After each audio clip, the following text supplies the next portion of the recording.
Welcome back to the Price of Business. I'm your host, Kevin Price, talking to you about you and your business. Got Bill Frady on the program. He's been on before. You know him from Lock and Load Radio, lockandloadradio.com. Hey, Bill, how are you, my friend? I'm just happy to be on this side of the grass another day. How are you? One more day at least, yeah.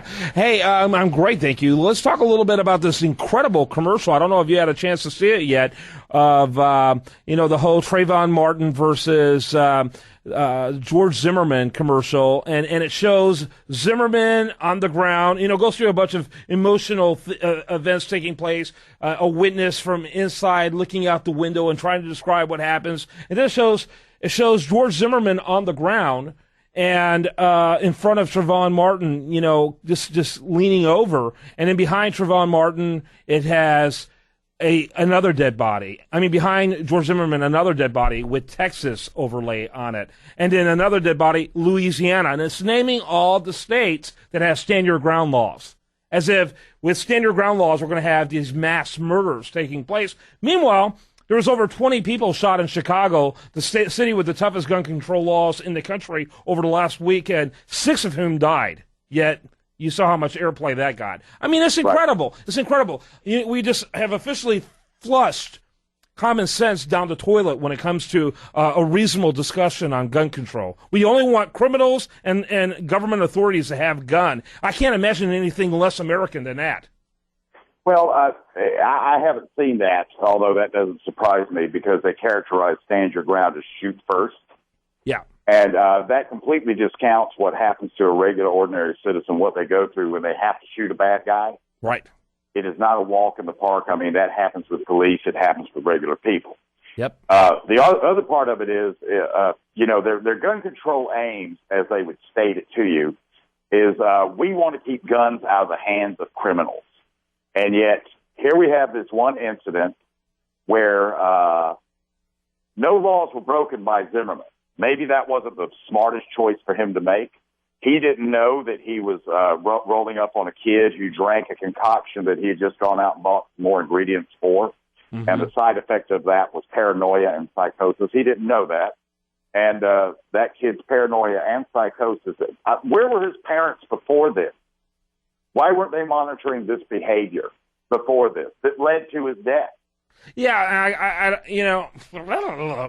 there's a lot of parents who have a lot of stuff going on that it's difficult to tell exactly where their kids are, particularly when in those teenage years. I'm not abdicating of their responsibility, but yeah, there's a lot of factors that go in there. And Zimmerman, obviously a little bit of a bonehead in the way he dealt with that situation. There were so many more prudent ways of approaching this situation that he chose not to do. But if being a bonehead is grounds for going to jail, my God, how many of us would be left outside of the prison system? I mean, especially when I think about those in the political and media arenas. Well, I mean, every liberal out there in the fruited plain would be in jail today, wouldn't they, for being boneheads? Absolutely.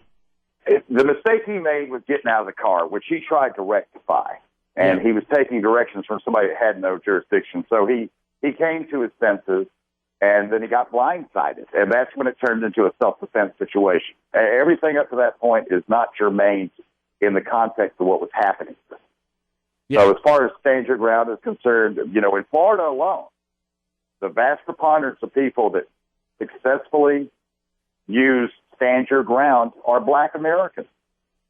They are the ones in Florida that have the 44% of the stand your ground cases that are tried are Black Americans that persevere in court. That's right. Absolutely. And no telling how many just don't even make it to court. How many they look at, like in the Zimmerman case, where they looked at the evidence present and said this was self-defense. Mm-hmm. That does happen a lot. Let's face it. If it hadn't been Zimmerman and it hadn't been Trayvon, this would have been no billed by the district attorney's office.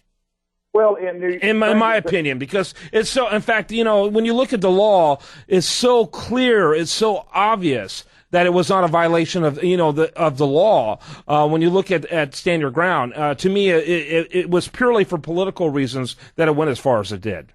Well, I mean, Angela, the prosecutor in that case, Angela Corey, she has a background of doing this. She's been successful at it before. She probably thought she could be successful at it again.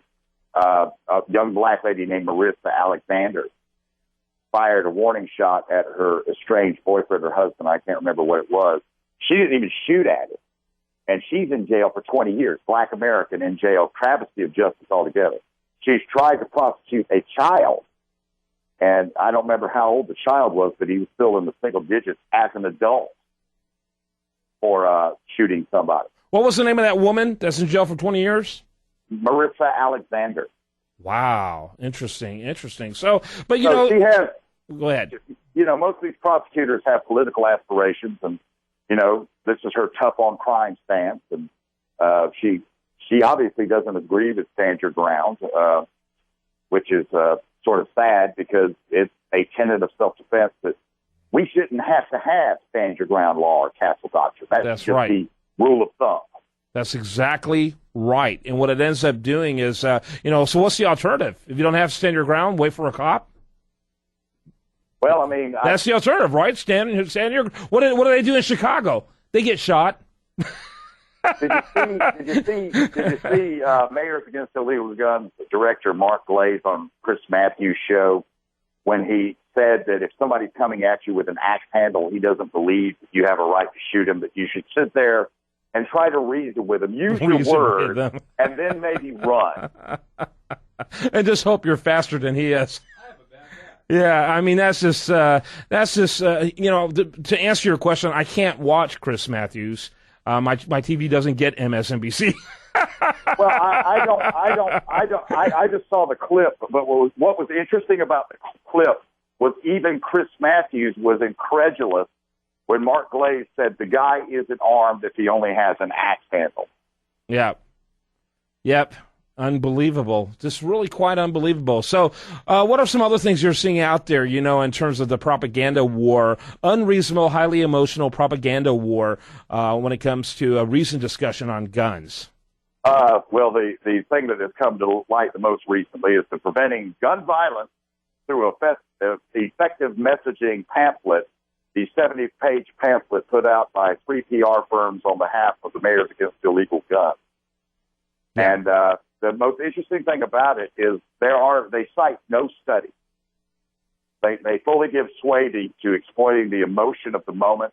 They don't want to wait on facts. They want to move immediately. They're not interested in respecting the victims or their families. They want to move immediately. They're not going to be hindered by all of that. And my biggest question is, here I am on the side of the fence I'm on. I've got 13-plus empirical studies from economists and criminologists of all stripes, liberal and conservative, and they all say gun use in America by civilians is both good and effective. You just had the CDC that did a study as part of Obama's executive actions that said, oh, yes, the American populace uses guns often with good effect, and they're very, very accurate with it. They do the right thing with it. And they're going to go to emotion, so they're not basing it on facts. So if they're not basing anything on facts, my question is, why do they really want to disarm it? Yep, absolutely. And, and I just say a tale of two cities. Houston and Chicago now have almost the exact same population sizes, yet they have 10 times more violent crime in Chicago than they do in Houston. 10 times more deaths by violent crime in Houston. And what's the difference? Well, one of them is your stand your ground law that we have here in Texas. And encouragement. In fact, they've now made it easier for you to carry a handgun now in Texas. They have reduced the restrictions and the requirements around it in order to maintain and keep your license. And you know what? That's how you keep free people free. And thanks so much for, as always, coming on. I always enjoy having you on the program. Bring a little reason to this really sad discussion. My pleasure. I'm available to you anytime. LockandLoadRadio.com. Bill Frady has been our guest. When we come back, much, much more for you. Do want to remind you, best content here shows up over there at USDailyReview.com, and you're listening to The Price of Business.